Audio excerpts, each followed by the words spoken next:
Գյորջյան Կասկադ 60 ամիս փուլային վճարում բազմաթիվ առավելություններ։ Ուրեմն քանի որ իրականում իրավունքն է, հիմա սահմանադրություն, իրավական ակտեր, օրենքներ, ասում քանի որ դուք մի անջատել, հա։ Քանի որ հավաքի բուն նպատակը իրավունք եւ եկեղեցի, եթե բանալի բառեր ասենք, հա, որտեղ ոտնձգությունները եկեղեցու հանդեպ է եւ իրավական դաշտում ապօրինությունները։ Ես կոնկրետ իմ գնահատականով ասեմ, որ այստեղ եկեղեցու դեմ ոտնձգությունները միայն Փաշինյան Նիկոլիի անձնական նախաձեռնությունը չի։ Կան արտաքին շահառուներ եւ մենք վտանգի չափը եկեղեցու դեմ առարկայապես փորձենք գնահատել։ Առնվազն 3 շահառու կա։ Հիմա ես այդ թեմայով չեմ ուզում բացեմ, որ շահառուն ինչ նպատակի համար է թիրախավորվում մեր եկեղեցին, բայց ավելի գործնական լինենք։ Կա իրավական առումով հիմնավորումներ այն ոտնձգությունների, այն ապօրինությունների, որը օրվա իշխանությունը եւ վարչապետի աթոռին նստած անձը իրականացնում է։ Եվ մեր այս հավաքը չավարտվի ընդհանուր այդ մի հայտարարությամբ, իսկ այստեղ են իրավունքի դաշտում բավական հայտնի կազմակերպություններ, անձինք, որոնք երկար տարիներ բավական ակտիվ, նախանձախնդիր կերպով կատարել են աշխատանք մեր հանրապետությունում, այստեղ կան նաև հասարակական, քաղաքական դաշտի ներկայացուցիչներ, կուսակցությունների, կան անհատներ, որոնք բավական ակտիվ են։ Ես առաջարկում եմ այս հավաքը ինքը ստեղծի մի մարմին, աշխատանքային մարմին։ Եվ ասենք օրինակ լիազորենք պարոն Զուրաբյանին բանակցություններ սկսել նաև մյուս կուսակցությունների հետ, այլ հասարակական կազմակերպությունների եւ մեծ լսարան ունեցող անհատների հետ, այդ մարմինը լինի մշտական գործող, որը ունենա ոչ միայն իրավունքի դաշտից պաշտպան, նաև քարոզչական հստակ այս հավաքի եւ նաև եթե հավաքի արդյունքում կծնվի այդ մարմինը, նաև այդ մարմնի անդամները մեր ժողովրդին բարբերաբար իրազեկեն ամենօրյա ռեժիմով, թե ինչ քայլեր է նախատեսում եւ ինչպես կարելի է կանխարգելել։ Այդ աշխատանքային մարմինը ինքնանպատակ պիտի չլինի։ Դա գործող մի մարմին լինի, որը կոնկրետ պլանավորի արձանագրի, գրանցի, մարտահրավերները առաջին հերթին եկեղեցու դեմ, այն սպառնալիքները, որ այս պահին կան եկեղեցու դեմ, եւ աշխատանքային խումբը հանդես գա կոնկրետ գործնական առաջարկներով, այդ թվում նաեւ միջոցառումներով, դա միայն քննարկումները չեն, դա միայն փողոցային պայքարը չի, դա նաեւ քարոզչությունն է, դա նաեւ կեցվածքն է։ Ես ինչու եմ դա կարևորում, որովհետեւ իսկապես եկեղեցու դեմ բավական լուրջ ուժեր են շահագրգիռ, որպեսզի եկեղեցու իմ գնահատմամբ եկեղեցուն փորձում են երկու ուղղությամբ հարվածացնել։ Առաջին, կառավարման ձևը փոխել, որտեղ այն ինչ որ առաջարկում է, որ ասվում է միտք, որը կիսատ է, որ եկեղեցին ժողովուրդն է, որ եկեղեցու հոգևորականին համայնքը պիտի ընտրի, ուշադրություն դարձրեք։ Եվ այդ թվում նաև եկեղեցու հոգևոր առաջնորդին, սա բողոքական եկեղեցու կառավարման ձև է։ Ուրեմն առաջին թիրախը դա են դնում, երկրորդ թիրախը, որտեղ իրենք հստակ դրել են։ Մեր վեհափառ հայրապետը ինքը համայն հայության, աշխարհասփյուր հայության բոլոր տեղերը գործող եկեղեցիների հոգևոր առաջնորդն է։ Իմ խորին համոզմամբ հիմա խնդիր է դրված մեր եկեղեցին մասնատել, ստեղծել մեկ այլ եկեղեցի, որի անունը տեսականորեն ասենք կլինի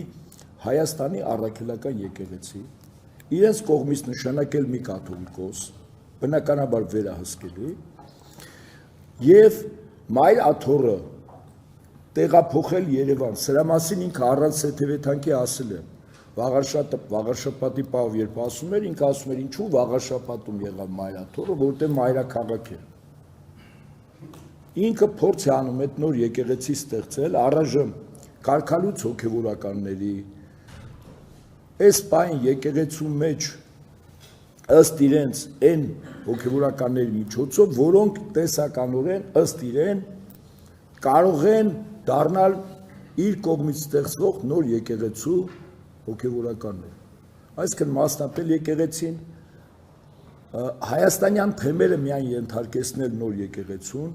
Սփյուռքը եւ այնտեղի եկեղեցիները, իսկ մենք գիտենք, որ Սփյուռքը իրականում կա գոյություն ունի առաջին հերթին մեր եկեղեցու շնորհիվ, դրանով թույլատնել եւ հարված հասնել Սփյուռքին, իսկ Սփյուռքը առաջին հերթին խիստ վտանգավոր է մեր հարևան Թուրքիային, որտեղ ցեղասպանությունից մազապուրս եղած անձանց ժառանգները հիմնականում բնակվում են արտերկրում եւ պահանջատիրության եւ փոխհատուցման տերերը իրենք են Սփյուռքի կազմակերպված օղակները հարված հասնել եկեղեցուն մասնատել նշանակում է հարված հասնել Սփյուռքին այստեղ Թուրքիան ամենամեծ շահագրգիռ կողմն է մեր հարևան Ադրբեջանը մեր պետականության թուլացումը մասնատումը արժեքները փոխարինել չարժեքներով տկարացնել ներքին դիմադրականություն դա մեր հարևան Ադրբեջանի ցանկությունն է այստեղ ինքը եւս Ադրբեջանը շահառու է որովհետեւ մեր եկեղեցին մասնատված եւ թույլ լինի եւ կա եւս կառույց դա արդեն պետություն չի նրանք եկեղեցիներ են իմ գնահատմամբ որոնք թիրախավորում են ոչ միայն մեր եկեղեցին, այդպես թիրախավորվեց Ուկրաինայի ռուս ուղղափառ եկեղեցին, այդպես սկսել է գործընթացը իր զեկնձեց Վրաստանում, Մոլդովայում, որպեսզի այդ եկեղեցիները բերեն Կոնստանտինոպոլսի պատրիարքության ենթակայության, իրենց խնդիրը դա է։ Եվ ձեզ վստահաբար եմ ասում, մենք թույլ չենք տա, որ այդ ծրագրերը կյանքի կոչի, բայց նպատակը Հայաստանի եկեղեցի ստեղծելով իրենք տանելու են Կոնստանտինոպոլսի պատրիարքության ենթակայության տակ, ինչպես Ուկրաինայում։ Վրաստանում հիմա անդիմության շարքերում արդեն բավականաչափ հոգևորականներ կան, որոնք հրապարակավ ասում են, որ Վրաստանի ուղղափառ եկեղեցին պետք է լինի Կոնստանտինոպոլսի պատրիարքության ենթակայության։ Ակնհայտ է, չէ, շահառուն ով է, ականջները որտեղից են երևում։ Սա մեծ հաշվով ուղղափառության հարված է եւ թիրախ է։ Վերադառնամ իմ առաջին առաջարկին, այս հավաքը ինքը կարժևորի նաեւ ոչ միայն այն հայտարարությամբ, որտեղ իրավական բոլոր հիմնավորումները կա, այլև որ ստեղծվի աշխատանքային մարմին։ Ես ինքս պատրաստ եմ այն կազմակերպությունները, որոնց հետ ես շփվում եմ, որ նաեւ ես եմ ներկայացնում սպաների միություն եւ այլն, ես պատրաստ եմ այդ գործին օժանդակել, աջակցել եւ այդ աշխատանքային մարմինը կլինի գործող մարմին։ Ավելին ասեմ, եթե այդ մարմինը ստեղծվի, բականին առարկայական խնդիրներ դնելով լուծելու համար, ասենք մենք կարող ենք դիմել նաեւ Վերապար Հայրապետին այդ աշխատանքային մարմնի օրնություն տալու կոնկրետ քայլ իմ առաջարկը այսքան շնորհակալ եմ։